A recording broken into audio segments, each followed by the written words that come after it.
జీవనరేఖ కార్యక్రమానికి స్వాగతం. తెలుగు రాష్ట్రాల్లో ఎంతో మంది రోగులకు ఆయుర్వేదంలో అత్యుత్తమ చికిత్సను అందిస్తోంది కపిల్ ఆయుర్వేద చికిత్సాలయం. ఆయుర్వేద హాస్పిటల్లో కపిల్ ఆయుర్వేద మాత్రమే 50కి పైగా పడగలతో గత 5 సంవత్సరాలుగా ఇన్ పేషెంట్స్ కి అంకిత భావంతో సేవ చేస్తూ సుమారు 7,000కు పైగా అన్ని రకాల వ్యాధులకు సంప్రదాయ కేరళ పంచకర్మ చికిత్సను అందిస్తూ అందరి మన్ననలను పొందుతోంది. సంప్రదాయ ఆయుర్వేదిక పద్ధతిలో అనుభవజ్ఞులైన డాక్టర్ల పర్యవేక్షణలో రోగి వ్యాధులను తెలుసుకుని వాటిని శాశ్వతంగా నివారించేందుకు కృషి చేస్తోంది కపిల్ ఆయుర్వేద చికిత్సాలయం. వ్యాధులను బట్టి కాకుండా పేషెంట్ శరీర తత్వాన్ని బట్టి ట్రీట్మెంట్ ఇవ్వడంలో ప్రత్యేక స్థానంలో ఉంది. ఇవాల్టి మన కార్యక్రమంలో వృద్ధాప్యంకి సంబంధించిన సమస్యలతో బాధపడుతున్న రోగులకు సలహాలు ఇచ్చేందుకు కపిల్ ఆయుర్వేద చికిత్సాలయం నుంచి పంచకర్మ స్పెషలిస్ట్ డాక్టర్ టిఎన్ స్వామి గారు మనతో పాటు ఉన్నారు. మీ సందేహాలను తీర్చుకునేందుకు స్క్రీన్ మీద స్క్రోల్ అవుతున్న నెంబర్స్కి కాల్ చేసి డాక్టర్ గారితో మాట్లాడొచ్చు. నమస్తే డాక్టర్ గారు. నమస్తే. సో వృద్ధాప్యం అనేది అనివార్యం, అది ఎవరికైనా వస్తుంది. ప్రధానంగా ఏ ఏజ్ నుంచి వృద్ధాప్యం అని తీసుకోవచ్చు మనం? అయితే ఇప్పుడు వృద్ధులలో ప్రపంచవ్యాప్తంగా వృద్ధుల సంఖ్య బాగా పెరుగుతుంది. అంటే కాకపోతే హెల్త్ అవేర్నెస్ మూలంగా కావచ్చు, వాళ్ళు తీసుకునే ప్రికాషన్స్ మూలంగా కావచ్చు. ఇంతకుముందు 60-70 పైబడిన వాళ్ళనే మనం వృద్ధులు అనేవాళ్ళము. ఇప్పుడు 80 దాటితే కానీ మనం వృద్ధుల్లోకి మనం తీసుకోవట్లేదు. అంటే దీనిలో 65 to 75 ఒక ఏజ్ గ్రూప్ లాగా వృద్ధాప్యంలో, ఓల్డ్ ఏజ్, యంగ్ ఓల్డ్ అన్నట్టు వీళ్ళు. తర్వాత ఏంటంటే ఓల్డ్ ఏంటంటే 75 years నుండి 85 years వరకు. 85 years తర్వాతనే వృద్ధాప్యంలోకి తీసుకుంటున్నాం మనం. సో ఈ వృద్ధాప్యం అనేది ఈ డిసీజ్ కాదు, ఇది మామూలుగా వచ్చే న్యాచురల్గా వచ్చే ప్రాసెస్. దీనివల్ల కాకపోతే ఏంటంటే వృద్ధాప్యంలో రిస్క్ ఫ్యాక్టర్స్ అంటే కొన్ని డిసీజెస్ రావడానికి ఆస్కారం ఎక్కువ ఉంటుంది. సో అది మనం ఏమేమి డిసీజులు వస్తాయి వృద్ధాప్యంలో, అది మనం ఈరోజు చర్చించుకుందాం. మెయిన్గా ఏంటంటే ఇన్స్టెబిలిటీ, తర్వాత ఇమ్మొబిలిటీ, తర్వాత ఇన్కాంటినెన్స్ అంటాము, తర్వాత ఇంటెలెక్చువల్. ఈ 4 అనేది వృద్ధాప్యంలో ఎఫెక్ట్ అవుతాయి. ఇమ్మొబిలిటీ అంటే ఏంటంటే వృద్ధాప్యం రాగానే కొంచెం మోకాల నొప్పులు, కొంచెం బలహీనత కూడా ఏర్పడి ఏంటంటే వాళ్ళు ఎక్కువ దూరం కానీ ఎక్కువ ప్రయాణాలు కానీ ఎక్కువ ఇంటి బయటకు వెళ్ళడం కానీ ఉండదు. కాబట్టి అది ఒక ఇమ్మొబిలిటీ కింద తీసుకోవచ్చు. ఇన్స్టెబిలిటీ అంటే ఏంటంటే ఈ వృద్ధాప్యంలో పడిపోయే అవకాశాలు ఎక్కువ ఉంటాయి. అంటే వాళ్ళకు సరిగా బ్యాలెన్స్ ఆగకుండా, కోఆర్డినేషన్ లేకుండా, అడుగులు తడబడి కానీ, సరిగా ఒక రకంగా చెప్పాలంటే సరిగా కనిపించకుండా దేనికైనా తగిలి కానీ పడిపోయే అవకాశాలు ఉంటాయి. దానివల్ల మనకు ఇంజరీస్ ప్రాబ్లం ఏర్పడుతుంది. ఇన్కాంటినెన్స్ అంటే మనకు స్త్రీలలో కానీ పురుషులలో కానీ దానికి మూత్రంని మనం ఆపుకోలేకపోవడం దాన్ని ఇన్కాంటినెన్స్ అంటాము. అంటే యూరియల్గా అర్జెన్సీ అనేది ఎక్కువ ఉంటుంది. అంటే స్ట్రెస్ మూలంగా కంట్రోల్లో ఉండదు. సో దాని మూలంగా కొంత సఫర్ అవుతూ ఉంటారు. తర్వాత ఇంటెలెక్చువల్, ఈ 80 years 70 years దాటిన తర్వాతనే కొంచెం బ్రెయిన్ అనేది సింక్ అవుతూ ఉంటుంది. కొంచెం సెల్స్ కూడా డెత్ అవుతుంది, బ్రెయిన్ సెల్స్. ఆల్జీమర్స్ డిసీజ్ అనేది ఇప్పుడు వస్తుంది. సో దాని మూలంగా ఏంటంటే వాళ్ళకి ఈ ఇంటెలెక్చువల్గా కొంచెం ఈ మెమరీ లాస్ అనేది, ఆల్జీమర్స్ డిసీజ్ అనేది బ్రెయిన్ ఇన్వాల్వ్మెంట్ ఉంటుంది, డిజార్డరు. దానిలో ఏంటంటే తొందరగా లాస్ ఆఫ్ మెమరీ, తర్వాత ఇన్కోహరెంట్ కానీ ఇన్కోఆర్డినేషన్ కానీ, అసలు సరిగా ఇప్పుడే ఏదో మాట్లాడతారు, ఓరియంటేషన్ కూడా కొంచెం డీవియేట్ అవుతూ ఉంటుంది. మాట్లాడింది సంబంధం ఉండదు ఒకదానికొకటి. తర్వాత తొందరగా ఇక్కడ ఇది పెట్టిన వస్తువు ఇది ఇక్కడ పెట్టినాం అనేది మర్చిపోతూ ఉంటారు. సరే ఇప్పుడు అది చిన్న ఏజ్లోనే వస్తుంది, బట్ యూజువల్గా ఏంటంటే మనకు ఆల్జీమర్స్ డిసీజ్లలో ఎక్కువ వచ్చే అవకాశం ఉంటుంది. ఇది మనకు ఈ ఓల్డ్ ఏజ్లలో ఈ 4. ఇది కాకుండా కూడా డెలీరియం డిమెన్షియా అనేది ఒక కంపల్సరీ ఇది వస్తుంది ఏజ్లో వచ్చిన తర్వాత. ఈ 2 కూడా బ్రెయిన్కి సంబంధించినవి. ఈ బ్రెయిన్ వీటి వల్ల ఏమవుతుంది అంటే వాళ్ళకు తొందరగా డెసిషన్ కూడా ఏమి ఉండదు, కొంచెం డిప్రెషన్లోకి వెళ్తూ ఉంటారు. హాలుసినేషన్స్ అని ఒక్కోసారి వాళ్ళంతటా వాళ్ళే మాట్లాడుకుంటూ ఉంటారు. So depression in the sense ఎట్లా అంటే ఏజ్ రిటైర్మెంట్ లైఫ్ అని వచ్చిన తర్వాత కొంచెం ఇన్సెక్యూర్ ఫీల్ అవుతూ ఉంటారు, డిప్రెషన్లోకి వెళ్ళిపోతూ ఉంటారు. అంటే నన్ను ఎవరు పట్టించుకోవట్లేదు అన్నది కొంత. తర్వాత ఇంకా చాలా కారణాలు కూడా మనకు డిప్రెషన్లోకి వస్తాయి, అది తర్వాత చర్చించుకుందాం. అలాగే ఇంకా ఈ ఓల్డ్ ఏజ్లో వచ్చేది ఏంటంటే మనకు రెగ్యులర్ డిసీజెస్ కూడా డయాబెటీస్ కానీ హైపర్ టెన్షన్ కానీ హార్ట్ ప్రాబ్లమ్స్ కానీ తర్వాత మగవాళ్ళలో అయితే మనకు బినైన్ ప్రోస్టేట్ హైపర్ట్రోఫీ అని ప్రోస్టేట్ గ్లాండ్ ఎన్లార్జ్ మూలంగా ఏమవుతుంది అంటే వాళ్ళకి ఇన్కాంటినెన్స్ అనేది వస్తూ ఉంటుంది. అంటే మాటికి మూత్రం వెళ్ళాల్సి వస్తూ ఉంటుంది, రాత్రి కూడా ఎక్కువసార్లు మూత్రానికి లేవాల్సి వస్తూ ఉంటుంది. అలాగే కంట్రోలింగ్ ఉండదు, ఆడవాళ్ళలో కూడా కంట్రోల్ ఉండకుండా కొంచెం ఈ బ్లాడర్ ప్రాబ్లమ్స్ మొదలవుతాయి ఈ ఏజ్ లోపల. కొంత స్త్రీలలో మెనోపాజల్ ఈ ప్రాబ్లమ్స్ కూడా ఏజ్ స్త్రీలలో కూడా వస్తూ ఉంటాయి. తర్వాత ఏంటంటే ఇప్పుడు ఆర్థరైటిస్ అవి కూడా మొదలవుతాయి. అంటే వాళ్ళు అది కొంచెం ప్రికాషన్స్గా ఉంటే పర్వాలేదు, కానీ ఒబేస్ ఉన్న వాళ్ళలో కొంచెం తొందరగా వచ్చే అవకాశాలు ఉంటాయి. దాని మూలంగా ఏంటంటే వాళ్ళు ఎక్కువ స్టెప్స్ ఎక్కలేరు, నడవలేరు. తర్వాత జాయింట్లలో స్వెల్లింగ్ రావడము, ఈ ఆర్థరైటిస్ ప్రాబ్లం జనరల్గా ఈ ఓల్డ్ ఏజ్లో 50 ఇయర్స్ దాటిన తర్వాతనే మొదలవుతున్నవి. కొంచెం ఒబేస్ ఉన్న వాళ్ళలో ఇంకేదైనా ఇతరత్ర డిసీజెస్ ఉన్న వాళ్ళలో ఇంకా కొంచెం తొందరగా ఈ ఆర్థరైటిస్ వచ్చే ప్రమాదం ఉంటుంది. అలాగే స్లీప్ డిజార్డర్ కూడా, ఈ నిద్ర కూడా సరిగా పట్టదు, అంటే ఈ ఏజ్ లోపల సరిగా నిద్ర పట్టకపోవడం అనేది ఒక ప్రధాన సమస్య. అలాగే జీర్ణకోశ సంబంధించినవి కూడా కొంచెం అజీర్ణంగా ఉండడము, తర్వాత హైపర్ ఎసిడిటీ ప్రాబ్లము, ఈ కాన్స్టిపేషన్ ప్రాబ్లము ఓల్డ్ ఏజ్లో ఎక్కువ అవుతుంది. ఎందుకంటే కొన్ని డిసీజ్ మూలంగా కావచ్చు, లేదంటే పెరిస్టల్ మూమెంట్స్ కొంచెం తగ్గిపోతాయి. సో దానికి కాన్స్టిపేషన్ మూలంగా కూడా వాళ్ళు స్ట్రెస్తోనే కనుక మోషన్ పాస్ చేసినట్లంటే కొన్ని ప్రాబ్లమ్స్, పైల్స్ కానీ ప్రొలాప్స్ ఆఫ్ ద రెక్టమ్ కానీ ఇలాంటి సమస్యలు ఓల్డ్ ఏజ్లో ఉత్పన్నం అవుతాయి. దీనికి సరైన అంటే కొంచెం తొందరగా డాక్టర్ సలహా తీసుకున్నట్లయితే మనకు కాన్స్టిపేషన్ ప్రాబ్లము డైట్లో చేంజెస్ చేసుకోవచ్చు. కొన్ని ఆయుర్వేదిక్ పద్ధతుల ద్వారా కూడా, ఆయుర్వేదిక్ మెడిసిన్స్ ద్వారా కూడా ఈ కాన్స్టిపేషన్ జీర్ణకోశ సమస్యలు కూడా మనం తగ్గించుకోవచ్చు. Okay okay. సో మీరు చెప్పిన ఈ వ్యాధులన్నీ కూడా అందరూ కూడా ప్రిపేర్ అయిపోయి ఉంటారు. ఎవరైనా కామన్ గా చెప్తారు పెద్దవాళ్ళం అయిపోయాం కదా వస్తూ ఉంటాయి అని చెప్పేసి. ఈ మీరు పంచకర్మ చెప్పారు, ఇప్పుడు ఈ ట్రీట్మెంట్స్ అన్ని చెప్పారు. వయసులో ఉన్నప్పటి నుంచి ఏమైనా ప్రికాషన్స్ తీసుకుంటే వీటిని తగ్గించుకోవచ్చా? తప్పకుండా అండి. పీరియాడికల్గా డాక్టర్ సలహా మేరకు కనుక పంచకర్మలు కానీ ఆయుర్వేదిక్ డాక్టర్ని సంప్రదించి రెగ్యులర్ పీరియాడికల్ చెకప్ కొరకు వెళ్ళినట్లయితే ఈ పంచకర్మలు తీసుకోవడం వల్ల మనము స్లోనెస్ ఆఫ్ ద డిసీజెస్, ఈ ప్రాబ్లమ్స్ రాకుండా మనం కొంతవరకు ప్రోగ్రెస్ను అరికట్టవచ్చు, ఈ డీజనరేషన్ ఇవన్నీ కూడా తగ్గించుకోవచ్చు. అందుకని ఆయుర్వేదికులు ఏం చెప్పారంటే దినచర్య అనేది ఒకటి చెప్పారు. అంటే డైలీ యాక్టివిటీ ఎలా ఉండాలి, ఆ తర్వాత ఋతుచర్య సీజనల్గా మనం ఏమేమి చేయాలి, ఇవి చేయడం వల్ల ఏంటంటే మనం ఏజింగ్ ప్రాసెస్ అనేది కొంచెం డిలే చేసుకోవచ్చు. కొంతమంది 80 ఇయర్స్లో కూడా యాక్టివ్గా ఉంటారు, బాగా పనులు చేసుకుంటూ ఉంటారు. సో ఈ ప్రికాషన్స్ కొంచెం హెల్త్ ఇష్యూస్, హెల్త్ అవేర్నెస్ కనుక ఉంటే మనం రాకముందే కనుక మనం రెగ్యులర్ చెకప్కు డాక్టర్ దగ్గరికి వెళ్ళి ఆ సలహా తీసుకున్నట్లయితే చిన్న ఇప్పుడు మనకు స్నేహస్వేదాలు చేసినా కానీ కొంతవరకు ఆర్థరైటిస్ ప్రాబ్లం తగ్గించుకోవచ్చు.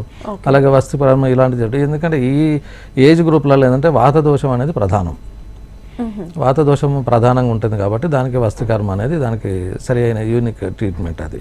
సో అది తీసుకోవడం వల్ల ఏంటంటే కొన్ని సమస్యలు రాకుండా వెన్నుపూస సమస్యలు కానీ, లేదు ఆర్థరైటిస్ సమస్యలు కానీ, ఇంకా కొన్ని సమస్యలకు అది మనం తగ్గించుకోవచ్చు. అంటే ముందే కనుక మనం ఈ రెగ్యులర్గా ఇవి తీసుకున్నట్టే దినచర్య కానీ ఋతుచర్య కానీ, ఎందుకంటే దినచర్యలో కూడా మనం ఎప్పుడు లేవాలి, ఏం తీసుకోవాలి, ఏం ఆహారం తీసుకోవాలి, ఏమేమి పనులు చేయాలి, ఎప్పుడు మనం నిద్రపోవాలి, ఎప్పుడు మేలుకోవాలి, సీజనల్గా ఎలాంటి డైట్ తీసుకోవాలి, ఏ సీజన్లో ఎలాంటి, ఇప్పుడు సీజనల్ ఫ్రూట్స్ వస్తూ ఉంటాయి, సీజనల్ డైట్ ఉంటుంది, అవన్నీ పాటించేది ఉంటే మనం we can postponement or ageing ప్రాసెస్ను మనం డిలే చేసుకోవచ్చు. ఎందుకంటే మనకు దినచర్య లోపలనే మనకు అభ్యంగం చెప్పారు, అంటే శరీరానికి ఆయిల్ రాసుకోమని, అలాగే కంట్లో మనకు ఆయిల్ వేసుకోమని, ముక్కులలో ఆయిల్ వేసుకోమని, చెవులలో ఆయిల్ వేసుకోమని. దీని మూలంగా ఏంటంటే సెన్స్ ఆర్గన్స్ అన్ని కరెక్ట్గా పనిచేస్తాయి. ఎందుకంటే ఓల్డ్ ఏజ్ రాగానే ఫస్ట్ థింగ్ చూపుకి మందగిస్తుంది, ఆ తర్వాత డెఫ్నెస్, ఇయర్స్ పని చేయకుండా పోతుంది. సో కొంచెం బ్రెయిన్ ఈ ప్రాబ్లమ్స్ మొదలవుతూ ఉంటాయి, ఈ ఇంటెలెక్చువల్, ఇవన్నీ కూడా మనం రెగ్యులర్గా ఏవైతే మనకు పెద్దవాళ్ళు కానీ శాస్త్రాలలో వేల సంవత్సరాల కింద చెప్పిన ఇవి కానీ పాటించేది ఉంటే మనకి ఇలాంటివి ఉండే సెన్స్ ఆర్గన్స్ కరెక్ట్గా పనిచేస్తున్నవి, మైండ్ కరెక్ట్గా పనిచేస్తున్నది అన్నప్పుడు చాలా డిసీజెస్ను మనం ప్రివెంట్ చేసుకోవచ్చు. ఆయుర్వేదిక్ ఎయిమ్ అండ్ ఆబ్జెక్టివ్సే స్వాస్థ్య రక్షణం అని, ఆతురస్య పరమశమనం అని చెప్తాం. అంటే హెల్తీగా ఉన్నవానికి హెల్తీ అనేది ఇంప్రూవ్ చేసుకుంటూ ఉండాలి, డిసీజెస్ వచ్చిన వానికి కూడా మనం ట్రీట్ చేస్తూ ఉండాలి. ఇది ఏం ఎందుకంటే స్వస్థంగా ఉన్నాడు అని మనం వదిలేయడానికి లేదు.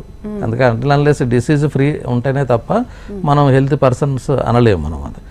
సో సమదోష సమాగ్నిచ్చ సమధాతు మలక్రియ అని మనకు కరెక్ట్గా చెప్పారు. అప్పుడే స్పిరిచువల్గా ఉండాలి, వాళ్ళకి దోషాలన్నీ కరెక్ట్గా ఉండాలి, తర్వాత అగ్ని అనేది కరెక్ట్గా పనిచేయాలి, మెంటల్గా కూడా కరెక్ట్గా ఉంటేనే అప్పుడే వాడు హెల్తీ పర్సన్స్ అని మనం చెప్పుకోవచ్చు. Okay okay. సో మీరన్న ఈ పంచకర్మ ట్రీట్మెంట్ అనేది మనం బైక్ కి కానీ కార్ కి కానీ ఎలా సర్వీస్ చేస్తామో బాగున్నప్పుడు మనిషికి కూడా బాగున్నప్పటి నుంచి పంచకర్మ ట్రీట్మెంట్ అనేది స్టార్ట్ చేయాలి అంటారు. ఏంటి బెనిఫిట్స్ ఏంటి అసలు? పంచకర్మ అనేది ఒక యూనిటీ టెక్నిక్ చెప్పిన డీటాక్సిఫికేషన్. అంటే బాడీలో అంతా టాక్సిన్స్ మనం ఏమేమో తింటూ ఉంటాం, ఎక్కడెక్కడ తిరుగుతూ ఉంటాం అలవాట్లతోని కానీ అవన్నీ కానీ బాడీలో టాక్సిన్స్ అని పేర్కొని పోతాయి. ఈ పంచకర్మ ద్వారా ఏంటంటే మనకు స్నేహస్వేదాలతోని మనము ఎక్కడెక్కడ బాడీలో ఏ భాగంలో ఉన్న విశేషన్ దోషాలు కానీ డిసీజెస్ని కానీ మనము కోష్టానికి తీసుకొస్తాం, అంటే స్టమక్లోకి తీసుకొస్తాం. అక్కడ నుండి మనం ఈ పంచకర్మ వామనం కానీ విరేచనం కానీ వస్తి కానీ నస్యం కానీ ఈ పంచకర్మలు చేసేది ఉంటే మనం దోషాలను ఎలిమినేట్ చేస్తాము. ఇట్ ఇస్ సేమ్ టైం అంటే బాడీ స్ట్రెంత్ వస్తుంది, వీక్నెస్ అంతా తగ్గిపోతుంది, సెన్సార్ గన్స్ అన్ని కూడా కరెక్ట్గా పనిచేస్తాయి. సో ఈ పంచకర్మ వల్ల అది ఉపయోగము. చాలా మంది ఏంటంటే ఎందుకు చేసుకోవాలంటారు కదా, ఎందుకు అనుకుంటారు. కానీ డీటాక్సిఫికేషన్ చేసుకోవాలి బాడీని. మీరు అన్నట్టు సర్వీసింగ్ చేసినట్టుగా డీటాక్సిఫికేషన్ చేసినట్లయితే మనం కొన్ని డిసీజెస్ని ప్రివెంట్ చేసుకోవచ్చు. అది సో వచ్చిన వాళ్ళకి వేరే ట్రీట్మెంట్ కలిపి తీసుకోవచ్చు. అంటే ఇప్పుడు ఆల్రెడీ ఓల్డ్ ఏజ్లో వచ్చే కొన్ని సమస్యలకు మన దగ్గర అప్రోచ్ అయినప్పుడు దానికి ముఖ్యంగా కొన్ని జబ్బులు ఏంటంటే మనకు అడ్మిట్ అయి తీసుకోవాల్సిన ఇది ఉంటుంది. సో మనకు కపిల్ చికిత్సాలయమో మనకు చెంపపేట బ్రాంచ్ అయినా లేదంటే కూకట్పల్లి బ్రాంచ్ అయినా హన్మకొండ బ్రాంచ్లో అయినా మనకి ఇన్పేషెంట్ ఫెసిలిటీ ఉంటుంది. సో దట్ ఏంటంటే డాక్టర్ పర్యవేక్షణలో డైట్ రిస్ట్రిక్షన్స్, మెడిసిన్స్, పంచకర్మ ఇవి చేయించుకున్నట్లయితే మనకు తొందరగా నయం అయ్యేది ఉంటుంది. ఇప్పుడు ఉన్న సమస్యలు ఏంటంటే ఏజ్ పెరుగుతూ ఉన్నది. అందరి పిల్లలు కూడా దాదాపు స్టేట్స్లోనో ఎక్కడెక్కడో దేశాల్లో విదేశాలలో ఉంటున్నారు. వాళ్ళ దగ్గర డబ్బులు ఉన్నవి కానీ సమస్యకు పరిష్కారం దొరకట్లేదు. వాళ్ళకు ఏదో ఓల్డ్ ఏజ్లో ఉండడము, ఏదో సర్వీస్ హోమ్లలో లేకపోతే ఇంకేదో వేసుకుంటూ గడిపేస్తూ ఉంటారు. సో అట్లాంటి వాళ్ళు ఏంటంటే ఇక్కడ అడ్మిట్ అయ్యి తీసుకున్నట్టయితే రెండు విధాలుగా బెనిఫిట్ ఉంటుంది. ఒక ఓల్డ్ ఏజ్ హోమ్లో ఉన్న ఫీలింగ్ ఉండదు, ఎట్ ది సేమ్ టైం ఏంటంటే వాళ్ళకున్న ఎలిమెంట్స్ మనకు నయం చేసుకునే ఇది ఉంటుంది. సో అది నా సలహా. ఎందుకంటే ఎక్కడెక్కడో దూరంగా ఉన్న పిల్లలందరూ ఎక్కడో ఉంటున్నారు. తర్వాత ఈ మధ్య ఏంటంటే స్మాల్ ఫ్యామిలీస్ అయిపోయినవి, వాళ్ళని సరిగా అటెన్షన్ ఇవ్వలేకపోతున్నారు ఓల్డ్ ఏజ్లో. సో వాళ్ళకు మనం ఇలాంటి ప్రదేశాలలో మనకు ఎక్కడో అంతకుముందు కేరళకి వెళ్ళి ఇలాంటి ట్రీట్మెంట్ తీసుకునేవాళ్ళు. సో ఇప్పుడు మనకు అవైలబిలిటీ ఏంటంటే ఇన్పేషెంట్ ఫెసిలిటీతో ఉన్న ఆయుర్వేదిక్ హాస్పిటల్స్ చాలా తక్కువ. సో దానికి మన కపిల్ ఆయుర్వేద చికిత్సాలయం ఉపయోగించుకుంటే దానికి తక్కువ ఖర్చుతోనే ఎక్కువ బెనిఫిట్ పొందొచ్చు. ఎక్కువ ఓకే.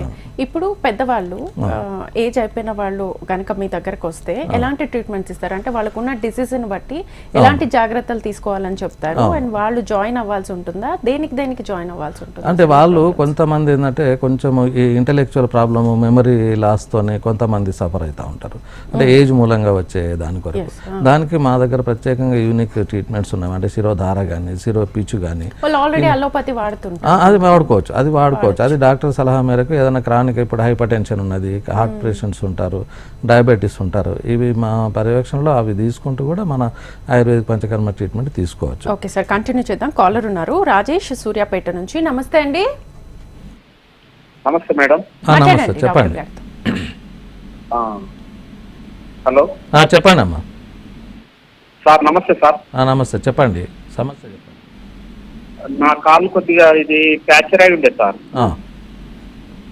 అయితే అది కొద్దిగా రెండు బోన్స్ మధ్యలో చిన్న గ్యాప్ ఉంది, అది గ్యాప్ జాయిన్ కావట్లేదు సార్. ఎంత వయసు మీది? నాది 40 సార్. 40 years. ఓకే. సో ఇలాంటి వాళ్ళకి ఏంటంటే మనకు ఫ్రాక్చర్ ఇంజురీస్ అనేది పెద్ద సమస్య. ఎందుకంటే ఈ ఇంజురీస్ అయినప్పుడు మనకు ఆయుర్వేదిక్ చికిత్సాలయంకి వచ్చేదంటే దీన్ని కూడా మనం ట్రీట్మెంట్ చేయొచ్చు. ఎందుకంటే ఆల్రెడీ అయిపోయి ఉన్నది, బోన్ యూనియన్ కావట్లేదు అంటున్నారు. దానికి తగిన చికిత్స మనము హాస్పిటల్ విజిట్ చేసేది ఉంటే పరీక్ష చేసి ఎంతవరకు అవసరం ఉన్నది, ఎంతవరకు మనం నయం చేయగలుగుతాం అనేది సలహా ఇవ్వచ్చు. Okay okay. సో ఇప్పుడు వృద్ధాప్యంలో అసలు వాళ్ళు ఎలాంటి ఆహార నియమాలు పాటించాలి? వాళ్ళు వృద్ధాప్యంలో జనరల్గా వాళ్ళకు డైజెషన్ ప్రాబ్లమ్ ఉంటుంది. అంటే సరిగా జీర్ణం కాకపోవడానికి సరి అయిన డైట్ ఒకటి తీసుకున్నట్టయితే ఫైబర్ డైట్, ఎందుకంటే కాన్స్టిపేషన్ ప్రాబ్లం కూడా ఉంటుంది. సో అలాంటిది ఏంటంటే మనకు ఫైబర్ డైట్, రిచ్ న్యూట్రియంట్స్, అంటే బ్యాలెన్స్డ్ డైట్ లాగా తీసుకోవాలి. ఎంత క్వాంటిటీ అని కాదు, ఎంత క్వాలిటీ ఫుడ్ తీసుకుంటున్నాం అనేది. దట్టు ఏంటంటే బ్రేక్ చేసి, అంటే మార్నింగ్ బ్రేక్ఫాస్ట్ ఉండాలి, మధ్యాహ్నం లంచ్ ఉండాలి, ఈవినింగ్ స్నాక్స్ ఉండాలి, నైట్ మళ్ళీ డిన్నర్ ఉండాలి. అది కూడా ఏంటంటే డిసీజెస్ ఏమైనా ఉండేది ఉంటే వాళ్ళకు దాని డైట్ చార్ట్ ప్రకారంగా, డయాబెటీస్ వాళ్ళు ఉన్నారు దానికి ఒక డైట్, హైపర్ టెన్షన్ వాళ్ళు ఉన్నారు దానికి ఒక సాల్ట్ తక్కువ చేసుకోవడానికి కొరకని అట్లా ఆ డైట్ మేము ఇన్పేషెంట్ వాళ్ళకైతే మేము ఆల్రెడీ డైట్ చార్ట్ ఇస్తాము. అలాగే వచ్చిన వాళ్ళకి కూడా ఓపీలో డైట్ రిస్ట్రిక్షన్స్ మేము చెప్పి పంపిస్తూ ఉంటాం. ఓకే ఓకే సార్, కంటిన్యూ చేద్దాం. వసంతరావు హైదరాబాద్ నుంచి ఇంకో కాలర్. నమస్తే అండి.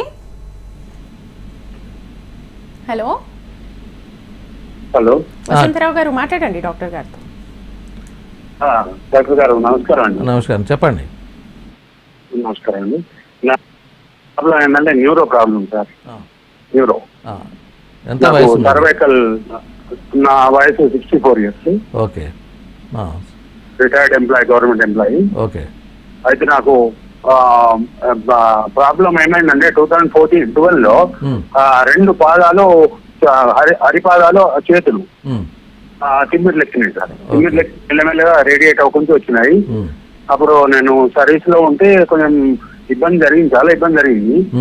హాస్పిటల్ తిరిగితే సర్వైకల్ ఆపరేషన్ చేశారు సార్. ఓకే. సర్వైకల్ ఆపరేషన్ చేసి 2 డిస్కులు C3, C4, C5, C6 2 డిస్కులు రీప్లేస్ చేశారు. ఓకే, రీప్లేస్ చేశారు. అప్పుడు కొంత తగ్గింది. ఇప్పుడు 22 డిసెంబర్ లో మళ్ళీ same problem rise sir. Okay okay. మళ్ళీ కూడా ఇప్పుడు మళ్ళీ సేమ్ సర్వైకల్ ఆపరేషన్ చేశారు. 1 year అయింది. పోయిన డిసెంబర్ లో, మొన్న పోయిన డిసెంబర్ లో చేశారు సార్. అయితే అది పెద్దగా ఎఫెక్ట్ కాలేదు. నాకు ప్రాబ్లం ఏంటంటే 2 పాదాలు ఇవి ఉంటాయి సార్, ఇది నమ్నెస్ ఉంటుంది. ఓకే. షుగర్ ఉందా మీకు? డయాబెటీస్ ఉందా ఏమన్నా? Sugar and diabetic and BP 2 ఉన్నాయి సార్. 2 ఉన్నవి. ఓకే. 2 కంట్రోల్లో ఉంటాయి, టాబ్లెట్స్ వాడతాను. Okay okay. అయితే ఇప్పుడు ఆయుర్వేదిక చికిత్స ఎప్పుడైనా తీసుకున్నారా మీరు, ట్రీట్మెంట్? నేను ఎప్పుడు తీసుకోలేదు సార్. ఇవన్నీ కూడా ఇప్పుడు మీకు పోస్ట్ ఆపరేటివ్ కూడా అంటే ఆపరేషన్ చేసిన తర్వాత కూడా ఈ సమస్యలు ఉత్పన్నమవుతున్నాయి. ఈవెన్ నీ రీప్లేస్మెంట్ అయిన వాళ్ళకి, స్పైనల్ ప్రాబ్లమ్ ఇట్లా లామినెక్టమ్ అయిన వాళ్ళకి ఈ సమస్యలు మళ్ళీ ఉత్పన్నమవుతున్నాయి. ఇది కాకుండా ఉండాలంటే మనకు ఆయుర్వేదిక్లో మన స్పెసిఫిక్ ట్రీట్మెంట్స్ ఉన్నవి, గ్రీవవస్థ అని, కటివస్థ అని, స్పైన్ ప్రాబ్లంకి అలా చేయడం వల్ల ఒకటి. తర్వాత డయాబెటీస్ కూడా కంట్రోల్లో ఉండుకోవాలి. ఎందుకంటే ఇప్పుడు ఓల్డ్ ఏజ్లో ఇది కూడా ఒక ప్రాబ్లమే, పెరిఫెరల్ న్యూరోపతి అని. అంటే మనకు స్పర్శ అనేది కొంచెం తక్కువ ఉంటుంది ఈ డయాబెటీస్ వల్ల. కానీ ఓల్డ్ ఏజ్లో కూడా పాదాల దగ్గర కానీ అది కేర్ తీసుకోవాల్సి వస్తుంది. సో అది దానివల్ల మనం కొంచెము ఈ ఇంజురీస్ కాకుండా చూసుకోవచ్చు. అట్లాగే ఇప్పుడు అతను చెప్పిన సమస్యకైతే మనం ట్రీట్మెంట్ మన బ్రాంచ్లలో కూడా అన్ని దగ్గర మనకు అవైలబుల్ ఉన్నది. ఇంకా హైదరాబాద్లో ఉంటున్నారు కాబట్టి ప్రతి మంగళవారం కూడా మనకు ఫ్రీ కన్సల్టేషన్ కూడా ఉంది. అది చాలామందికి తెలియదు, అది కూడా ఉపయోగించుకోవచ్చు. Okay, very nice. సో ఇప్పుడు ఓల్డ్ ఏజ్లో ఎప్పుడు స్టార్ట్ అయినప్పటి నుంచి మామూలుగా రెగ్యులర్గా పరీక్షలు చేసుకోవాలి అని చెప్తుంటారు కదా, ఏజ్ నుంచి స్టార్ట్ చేయాలి? ఇప్పుడు కొంచెం అవేర్నెస్ అనేది ఇప్పుడు మూలంగా ఏంటంటే 50 సంవత్సరాలు రాగానే చాలామంది ఈ మధ్య ప్యాకేజీలని అదని కొంచెం తీసుకొని చేసుకోవడం మూలంగా కొంతవరకు బెనిఫిట్ పొందుతున్నారు. ఎందుకంటే మనకు అప్పటి వరకు కూడా ఒక్కొక్కసారి మనకు షుగర్ ఉన్నదని తెలియదు, మనకు వేరే ఏమైనా ఇంకా ఇతరత్ర ఎంత హిమోగ్లోబిన్ ఉన్నది, ఏమున్నది, ఆర్థరైటిస్ అని, కొలెస్ట్రాల్ ఎంత ఉన్నది, ఇవన్నీ కూడా పరీక్షలు చేయించుకోవడం అనేది నా అడ్వైజ్ ఏంటంటే 50 సంవత్సరాల తర్వాత రొటీన్ ఇన్వెస్టిగేషన్స్ చేయించుకోవచ్చు.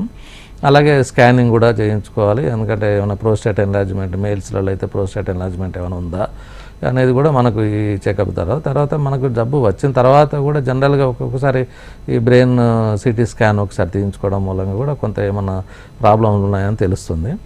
అలాగే ఇంకా కూడా రక్త పరీక్ష, మూత్ర పరీక్షల ద్వారా కూడా మనకు రొటీన్ సిబిపి, ESR అని, గౌట్ ఆర్థరైటిస్ కొరకైతే ఈ లివర్ ఫంక్షన్స్ కానీ లేకపోతే కిడ్నీ ఫంక్షన్స్ కానీ ఇవి చేయించుకోవడం మూలంగా ఏంటంటే ఏమన్నా జబ్బులు ఉంటే మనకు బయటపడతాయి. జబ్బులు వచ్చేదానికంటే ముందే చేయించుకుంటే కొన్ని తెలుస్తాయి.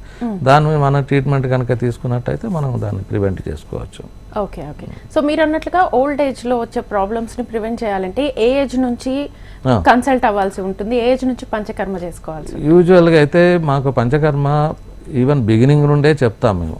అంటే ఇప్పుడున్న బిజీ లైఫ్లో చాలామంది అవాయిడ్ చేస్తూ ఉంటారు, కానీ కాకపోతే మనకు ఈవెన్ 30-40 ఇయర్స్ నుండే అంటే సమస్యలు దాదాపు ఉత్పన్నం అవుతున్నవి. కొంతమంది ఒబేసిటీ రావడము, డయాబెటీస్ రావడము, మెంటల్ టెన్షన్ ఉండడము, ఇవన్నీ స్ట్రెస్ మూలంగా చాలా అలాగే ఉన్నవి. ఈవెన్ సాఫ్ట్వేర్ పీపుల్కి ఏమైనా స్పైన్ ప్రాబ్లం రిలేటెడ్ ఇవన్నీ ఉన్న వాళ్ళు ఏంటంటే సమస్య ఉత్పన్నం కాకముందు కూడా కొంతమంది అవేర్నెస్తోనే ముందే వచ్చి ట్రీట్మెంట్ తీసుకుంటున్నారు. సో వాళ్ళకు కొంచెం ఎక్కువ బెనిఫిట్ ఉండే అవకాశం ఉంటుంది. నేను అనుకో 50 ఇయర్స్ తర్వాత ఆల్మోస్ట్ అందరూ అప్రోచ్ కావాల్సిందే డాక్టర్ను.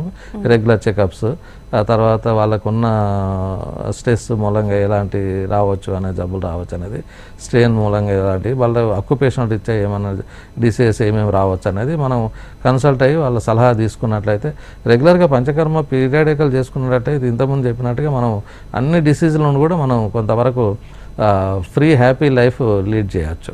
డిసీజ్ ఫ్రీ ఉండే అవకాశాలు ఉంటాయి జబ్బు వచ్చిన తర్వాత కంటే ముందే చేసుకుంటే. ఓకే, సో ఈ పంచకర్మ అనేది ఎంత టైం పడుతుంది? అయితే ఒక్కొక్కసారి ఏంటంటే మనకు డిసిజన్ బట్టి నిర్ణయించాల్సి వస్తుంది. ఒకవేళ జనరల్గా ఏదంటే మనకు 15 రోజుల నుండి 20 రోజుల వరకు, 21 రోజు వరకు మనం ట్రీట్మెంట్స్ ఉంటాయి. అంటే స్టేజ్ వైజ్ ఫస్ట్ 7 days ఒక రకం, తర్వాత 7 days ఒక రకం, తర్వాత 7 days ఒక రకం. సో అది డిసిజన్స్ని బట్టి మేము నిర్ణయం చేస్తాము. అంటే జనరల్గా ఓల్డ్ ఏజ్లో వచ్చిన ప్రాబ్లమ్స్కి ఎలా తీసుకోవాలి, తర్వాత ఏమేమి ట్రీట్మెంట్స్ అడ్వైజ్ చేయాలనేది కన్సల్ట్ అయితే కానీ, ఆ డిసీజెస్ ఆల్రెడీ ఒక ఆర్థరైటిస్ ప్రాబ్లం ఉందనుకోండి, దానికి మనం ఒక 15 రోజుల నుండి 21 రోజు వరకు ట్రీట్మెంట్ తీసుకోవడం వల్ల మనకు స్పైన్ ప్రాబ్లం ఉన్నది, దానికి కూడా అంతేగా. ఓకే ఓకే, సో ఈ ట్రీట్మెంట్స్ ఇస్తున్న టైంలో మీరు వాళ్ళకి ఫుడ్ డైట్ ఏం చెప్తారు? అవును, డైట్ అనేది చాలా స్ట్రిక్ట్గా ఉంటుంది ఆయుర్వేదిక్లో. ఈవెన్ ఇంటర్నల్ మెడిసిన్స్ కూడా తీసుకునేటప్పుడు కూడా వాళ్ళకి మెయిన్గా అంటే డిసీజ్ ఆల్రెడీ డయాబెటిక్ ఉన్నదంటే ఆ డయాబెటిక్ డైట్ తీసుకోవాల్సిందే. తర్వాత యూజువల్గా మేము అడ్వైజ్ చేస్తే వెజిటేరియన్ ఫుడ్ అడ్వైజ్ చేస్తాము. మోర్ ఫైబర్ ఫుడ్, సాల్ట్ తక్కువ, స్పైసీ ఫుడ్ తక్కువ, ఆయిల్ ఫుడ్ తక్కువ, ఇవన్నీ జనరల్గా ఇచ్చే అడ్వైజే మేము కూడా ఇస్తూ ఉంటాము. దాని కనుక ఫాలో అయితే చాలా మటుకు మనం, ఎందుకంటే ఇప్పుడున్న వృద్ధాప్యంలో పొద్దున్న లేవగానే వాళ్ళు కనీసం ఒక 5 నుండి 6 రకాల టాబ్లెట్స్ వాళ్ళు తీసుకోవడం మొదలైంది. ఎందుకంటే ఒకటి డైజెషన్ పనిచేస్తున్నప్పటి వరకు మనకేం తెలియదు. ఇక తర్వాత ఏంటంటే పొద్దున మార్నింగ్ లేవగానే ఈ వృద్ధాప్యంలో ఇది ఒక ఇన్సెక్యూర్ కూడా ఉంటుంది. అంటే వాళ్ళకు ఎకనామికల్గా, సోషల్గా కూడా మనం పిల్లల దగ్గర నుండి కానీ అందరి నుండి కానీ మనం సపోర్ట్ ఇవ్వాల్సి వస్తుంది. ఎందుకంటే ఒక్కొక్కసారి వాళ్ళకు తక్కువ నెలకు ఒక 5-6 వేలు మినిమం అన్న వాళ్ళకు ఖర్చు వస్తుంటుంది కేవలం మెడిసిన్స్ కొరకే. ఎందుకంటే అది కూడా ఒక రకమైన డిప్రెషన్లోకి పోతూ ఉంటారు. ఎందుకంటే వాళ్ళ దగ్గర డబ్బులు ఉండకపోవచ్చు, వాళ్ళ పిల్లల్ని అడగాల్సి వస్తుంది, వాళ్ళు కొంత కేర్ తీసుకోవచ్చు, కేర్ తీసుకోకపోవచ్చు, ఏమంటారు అని మనం ఇవన్నీ కూడా సమస్యలు చాలా వృద్ధాప్యంలో ఫేస్ చేస్తూ ఉన్నారు. దీని కొరకు అంటే నా సలహా ఏంటంటే ఫ్యామిలీ మెంబర్స్ నుండి మాత్రం సపోర్ట్ ఉండాల్సిందే. ఎందుకంటే వాళ్ళు కూడా ఒక తర్వాత ఎప్పుడో ఒకసారి వృద్ధులు కావాల్సిందే, వాళ్ళు కూడా అదే కేర్ ఉండాల్సిందే. కాకపోతే స్మాల్ ఫ్యామిలీస్ కావడం మూలంగా కొంత అటెన్షన్ ఇవ్వలేకపోతున్నారు. ఎందుకంటే రిటైర్డ్ కాగానే ఏంటంటే వాళ్ళ గ్రాండ్ చిల్డ్రన్ చూసుకోవడానికి, తీసుకుపోవడానికి, స్కూల్కి తీసుకుపోవడానికి ఇంత మట్టుకే యూజ్ చేసుకుంటూనే ఉన్నారు. అది కూడా లేకుంటే మనం బెడ్ సిక్ అయినప్పుడు తీసుకునే కేర్ అనేది చాలా ముఖ్యం. ఎందుకంటే వాళ్ళు తిన్నారా, ఎప్పుడు ఫుడ్ తీసుకున్నారు, ఏం కావాలి, బయటకు వెళ్తారా, ఇలాంటి కేరింగ్ అనేది చాలా ఇంపార్టెంట్. ఎందుకంటే బెడ్ సిక్ అయిన తర్వాత ఓల్డ్ ఏజ్లో వచ్చే ఇంకొక మేజర్ ప్రాబ్లం ఏంటంటే బెడ్ సోర్స్. సో ఊరికే పడుకోవడం ఉండే మూలంగా ఏమవుతుందంటే అల్సర్స్ ఫామ్ అవుతుంది. అది కేర్ తీసుకోకపోతే చాలా సఫర్ అవుతూ ఉంటారు. సో అందుకని ఆ బెడ్ సోర్స్ కాకుండా చూడడం అనేది వాళ్ళ కొంచెం మోరల్ సపోర్ట్ అనేది కావాలి. సరే, ఇవాళ రేపు ఏంటంటే చాలా ఓల్డ్ ఏజ్ హోమ్స్ ఉన్నవి, అక్కడ కూడా వెళ్తాయి. కొంతమంది కేర్ తీసుకున్నా కానీ అక్కడికి వెళ్ళే మూలంగా ఆ ఏజ్ గ్రూపుల వాళ్ళకు కొంచెం హ్యాపీనెస్ దొరుకుతుందని వెళ్ళే వాళ్ళు కూడా ఉన్నారు ఇప్పుడు. సో అది కొంత మనం ఇంటి దగ్గరనే ఆ సపోర్ట్ కనుక ఇవ్వగలిగితే, మనం కేరింగ్ కనుక తీసుకోగలిగితే అది వాళ్ళకు మనం సపోర్ట్ చేసినట్లయితే. అవును అవును. సో ఇప్పుడు చాలా అలోపతిలో అయితే ఇన్సూరెన్స్కి వెళ్తారు, చేసుకుంటారు అని ఉంటుంది. బట్ ఆయుర్వేదకు వస్తే పంచకర్మ అనేది చాలా కాస్ట్లీ, ఇది చాలా రోజులు ఉండాల్సి వస్తుంది, ఈ డబ్బును భరించే కంటే ఇన్సూరెన్స్కి వెళ్ళిపోదాం అనే వాళ్ళు చాలా. అయితే ఇన్సూరెన్స్ ఫెసిలిటీ కొరకు మేము కూడా ప్రయత్నం చేస్తున్నాం ఒకటి. రెండోది ఏంటంటే చాలా కంపెనీలు కూడా మనం దగ్గర ట్రీట్మెంట్ తీసుకున్న వాళ్ళు ఆ బిల్స్ కానీ అది కానీ పెట్టుకున్నట్టే వాళ్ళ రియంబర్స్మెంట్ రీఎంబర్స్మెంట్ చేసుకునేచ్చు మన సెంటర్లలో ట్రీట్మెంట్ తీసుకున్న వాళ్ళకి ఓకే వాళ్ళ ఆ విధంగా చేసుకోవచ్చు. ఇన్సూరెన్స్ కూడా మనకు చాలా కంపెనీలు కూడా ముందుకు వస్తున్నవి, త్వరలో అది కూడా మనకు అయిపోతుంది. ఓకే ఓకే సో గవర్నమెంట్ నుంచి ఈ సహాయం గవర్నమెంట్ నుండి కూడా కొన్ని పాలసీలు కూడా వచ్చినవి ఈ మధ్య. ఓల్డ్ ఏజ్లలో అంటే సీనియర్ సిటిజన్స్ రైట్స్ ప్రొటెక్షన్ అనేది ఇంపార్టెంట్ అయిపోయింది. ఈవెన్ గవర్నమెంట్ నుండి కూడా కొంత పెన్షన్ ప్లాన్స్ అని, లేకపోతే ఈవెన్ ప్రైమ్ మినిస్టర్ కొన్ని ఫెసిలిటీస్ అదే సీనియర్ సిటిజన్స్కి వాళ్ళకు హెల్త్ పరంగా హాస్పిటల్ అడ్మిట్ అయినప్పుడు వాళ్ళకు ఎలాంటి ఫైనాన్షియల్ సపోర్ట్ చేయాలని చెప్పి తర్వాత గవర్నమెంట్ నుండి కూడా కొంత సపోర్ట్ వచ్చింది. ఈవెన్ మన అకార్డింగ్ టు లా యాక్ట్ కూడా అంటే చిల్డ్రన్ కంపల్సరీగా పేరెంట్స్ రెస్పాన్సిబిలిటీ టేక్ కేర్ చేయాల్సిందే, అదర్వైజ్ వాళ్ళను ఇది చేసుకునే రైట్ ఉంది. సో అది కంపల్సరీగా చిల్డ్రన్ అనేవాళ్ళు కూడా వాళ్ళు అది దృష్టిలో పెట్టుకొని పేరెంట్స్కి ఎలాంటి, ఎందుకంటే ఫైనాన్షియల్ సపోర్ట్ అనేది చాలా ముఖ్యమైనది. అందుకనే కొంతమంది ప్లాన్గా ఏంటంటే పిల్లలకి ఏమి ఇవ్వకుండా మొదలే వాళ్ళు ఉన్నంత వరకు వాళ్ళు ఏదైతే ఎర్న్ చేసుకున్నారో వాళ్ళ దగ్గర ఉంచుకొని వాళ్ళకి అవసరం పడ్డప్పుడు ఓల్డ్ ఏజ్లో అది యూజ్ చేసుకుంటారు. ఒక్కొక్కసారి సడన్గా కొన్ని లక్షల రూపాయలు కూడా అవసరం పడవచ్చు, అంటే సర్జరీ లేక కానీ హాస్పిటలైజేషన్ అయినప్పుడే కానీ. సో అటువంటిప్పుడు ఏంటంటే వాళ్ళకి ఇన్సెక్యూర్ ఫీల్ అవుతూ ఉంటారు. సో వాళ్ళు సంపాదించింది వాళ్ళ దగ్గర ఉంచుకొని తర్వాతంతరమే పిల్లలకు వచ్చే విధంగా చేసుకుంటే అదొక సేఫ్ సైడ్ ఉన్నట్లయితే. అవునవును. సో చాలా మందిలో ఒక అపోహ ఉంది డాక్టర్, ఆయుర్వేదం అంటే వేడి హీట్ అయిపోతారు, బాడీ హీట్ అవుతుంది అని చెప్పేసి, అది నిజమేనా? ఏంటి ఎందుకు అలా? అది కొన్ని మెడిసిన్స్ మూలంగా వాళ్ళకు హీట్ అయ్యే అవకాశం ఉంటుంది. అంటే కొన్ని గోల్డ్ మెడిసిన్స్ ఉంటాయి, కొన్ని అది ప్రికాషన్స్తో తీసుకుంటే దానివల్ల ఎలాంటి ఇది ఉండదు, ఇబ్బంది ఉండదు. ఎందుకంటే మనకు ఆయుర్వేదిక్లో ఇమ్యూనిటీ డెవలప్మెంట్ గురించి కొన్ని మెడిసిన్స్ ఎప్పటి నుండో వాడుకోవచ్చు అని చెప్పారు. సో కాకపోతే ఏంటంటే కొంతమందిలో అపోహ, అంటే అపోహ అని కాదు, మీరు క్వాలిఫైడ్ డాక్టర్ దగ్గరికి వెళ్ళినప్పుడు ఆయన అన్నీ వాళ్ళకు ఏ దోష ప్రధానంగా ఉన్నది, ఏ మెడిసిన్స్ ఇస్తే వాళ్ళకి హీట్ కలగదు, ఒకవేళ హీట్ కలిగినట్లయితే దాన్ని అనుపానంగా ఏం తీసుకోవాలి, ఏ మెడిసిన్ యాడ్ చేయాలి, ఇదంతా కూడా మాకు ఒక 5 సంవత్సరాల కోర్సులో మాకు ఇదే చెప్పేది. అందుకనే వీలైనంత మటుకు క్వాలిఫైడ్ డాక్టర్ దగ్గరికి వెళ్ళి మనం చెకప్ చేయించుకున్నట్లయితే ఈ వేడి అనేది సమస్య ఉత్పన్నం కాదు.